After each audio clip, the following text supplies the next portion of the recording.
तो आम आदमी पार्टी बिल्कुल भी मजबूत स्थिति में बीजेपी जो 27 साल से दिल्ली की सत्ता से दूर है, दिलचस्प और कांटे का होने वाला है। लेकिन जिस कांग्रेस को वो गालियां दे रहे थे वो उसी के सपोर्ट से अपनी सरकार,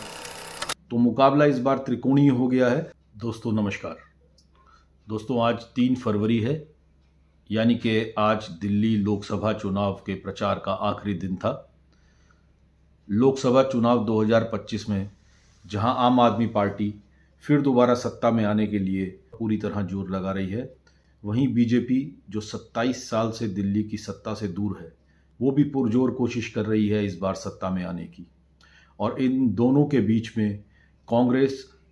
अपना जो जनाधार जो कि आम आदमी पार्टी के हाथों खो चुकी है वो वापस लेने के लिए जोर लगा रही है। तो मुकाबला इस बार त्रिकोणीय हो गया है और हम देखेंगे कि कैसे फंस गया है ये मुकाबला। आम आदमी पार्टी सत्ता में दोबारा आ पाएगी, क्या कांग्रेस अपना वोट शेयर वापस ले पाएगी, और बीजेपी जो केंद्र में तो शासित है लेकिन दिल्ली से पिछले 27 साल से दूर है, क्या वो इस चुनाव में दोबारा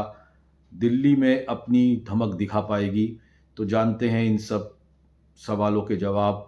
और क्या जनता का मूड है इस बार 2025 चुनाव में। नमस्कार, मैं हूं मनीष त्रेहन। इस बार दिल्ली की 70 सीटों पे मुकाबला बड़ा ही दिलचस्प और कांटे का होने वाला है, क्योंकि बीजेपी चाहे सत्ता में नहीं रही लेकिन पिछले 2 इलेक्शन में बीजेपी का जो कोर वोट है, बीजेपी ने अपना कभी भी कोर वोट नहीं खोया। जैसे अगर पिछले इलेक्शन में देखते हैं तो आम आदमी पार्टी ने 53.6% वोट हासिल किए, लेकिन बीजेपी ने भी 38.5% वोट हासिल किए। वहीं कांग्रेस जो है वो 5% से नीचे आ गई, उसका वोट प्रतिशत रहा 4.26। और आम आदमी पार्टी का जो उद्गम हुआ और उसके पास जो भी वोट बैंक है वो कमोवेश कांग्रेस का ही वोट बैंक है आम आदमी पार्टी के पास। और इस बार कांग्रेस के भी चुनाव में आने से और जोर तरीके से लड़ने से ये मुकाबला त्रिकोणीय हो गया है। और कांग्रेस जितनी गेंद लेके जाती है, मानना यह है कि वो आम आदमी पार्टी का ही नुकसान होगा और आम आदमी का वोटर जो पहले कांग्रेस का वोटर हुआ करता था वो कांग्रेस पे वापस जाएगा। इसका एक बहुत महत्वपूर्ण कारण ये भी है कि जिस तरह से राहुल गांधी नेशन वाइड जो है उनकी पॉपुलैरिटी बढ़ रही है, वो संविधान के मुद्दे को उठा रहे हैं और वो उन्होंने देश में 2 पदयात्रा की हैं। उसके बाद में राहुल गांधी का ग्राफ काफ़ी बड़ा है और राहुल गांधी का ग्राफ बढ़ने का मतलब है कि कांग्रेस का कुछ वोट परसेंटेज जो है वो दिल्ली में भी बढ़ना चाहिए। इस बार चुनाव इतना साफ नहीं है और आम आदमी पार्टी के बड़े बड़े दिग्गज जैसे अरविंद केजरीवाल, मनीष सिसोदिया और आतिशी, इनकी सीटें भी कोई आप पूरी तरीके से सर्वे के बाद भी कोई एजेंसी या कोई आदमी ये नहीं कह सकता कि वो क्लियर मेजॉरिटी में है या क्लियर विन की तरफ है। इस बार मुकाबला फंसा हुआ है और इसके बहुत सारे कारण हैं। आप बीजेपी की कार्यशैली को जानते हैं, बीजेपी बहुत ही एग्रेसिवली चुनाव लड़ती है और इसका नमूना आपने देश भर में देखा है, इसका नमूना आपने महाराष्ट्र में देखा, हरियाणा में देखा। और बीजेपी के साथ साथ बहुत सारे और फैक्टर्स हैं जो उसके प्लस में जाते हैं, जैसे कि वो केंद्र में उनकी सत्ता है, उनके पास में एक मजबूत चेहरा है नरेंद्र मोदी जी का, और कमोवेश कहें तो चुनाव आयोग और एजेंसीज और जिस तरह के आरोप लगाए जाते हैं उनकी फेवर में रहती हैं। तो अगर इस सब चीज़ों को मिला लिया जाए तो आम आदमी पार्टी बिल्कुल भी मजबूत स्थिति में नहीं है जिस तरह के वो पिछले 2 चुनाव में दिख रही थी। और ये दिख रहा था कि आम आदमी पार्टी जो है वो दिल्ली की सत्ता पे काबिज हो जाएगी, लेकिन इस बार चुनाव फंसा हुआ है और दिल्ली की 70 सीटों में से जो भी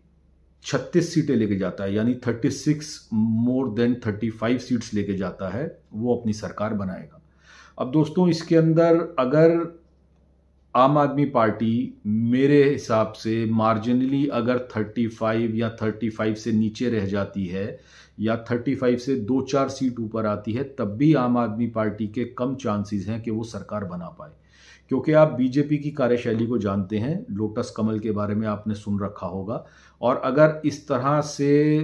वो मार्जिनली पास आती है सत्ता बनाने के, तो हो सकता है आम आदमी पार्टी के अंदर जोड़ तोड़ हो जाए और तोड़ फोड़ होके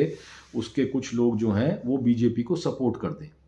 वहीं दूसरी तरफ अगर आम आदमी पार्टी बहुमत के आंकड़े से काफ़ी ऊपर निकल जाती है, जैसे कि अगर उसके 40 के करीब सीट आ जाती हैं या 45 के करीब सीट आ जाती हैं, तब हाँ आप उसे क्लियर मेजोरिटी मान सकते हैं कि वो दिल्ली में सरकार बना सकती है।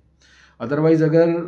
वो मार्जिन से नीचे रहती है या मार्जिन के करीब भी आती है तो फिर मेरे हिसाब से बीजेपी के ज़्यादा चांसेस हैं सरकार बनाने के दिल्ली में, क्योंकि बीजेपी 27 साल का वनवास भोग चुकी है दिल्ली को लेके, और दिल्ली जो है वो हमेशा उनकी आंख की किरकिरी रही है, क्योंकि केंद्र में उनकी सरकार है, दिल्ली में सारे मंत्री हैं और उसके बावजूद दिल्ली को वो हार जाते हैं। और इसका कारण आप ये देखेंगे कि दिल्ली का जो मतदाता है वो उसका पैटर्न जो है वो बहुत अजीब है। वही दिल्ली का मतदाता जब केंद्र के चुनाव होते हैं तो वो 7 की 7 सीट बीजेपी को जिता देता है, और वहीं जब लोकसभा के चुनाव आते हैं तो वो अरविंद केजरीवाल को पूल मेजोरिटी देता है। अब अरविंद केजरीवाल के साथ या आम आदमी पार्टी के साथ जो फैक्टर जुड़े हैं, आम आदमी पार्टी जब अब से पहले 2012 के आसपास इसका गठन हुआ और कांग्रेस के विरोध में आई, तब केंद्र में और दिल्ली में कांग्रेस की सरकार थी और शीला दीक्षित जी दिल्ली की मुख्यमंत्री थी। शीला दीक्षित जी ने जो काम किया उनको करप्ट बताया गया आम आदमी पार्टी द्वारा, और केंद्र की सरकार के ऊपर भी करप्शन के कई आरोप लगाए गए अरविंद केजरीवाल और उनके नेता द्वारा, और एक मूवमेंट के रूप में इस सरकार को हटाने की कोशिश की गई।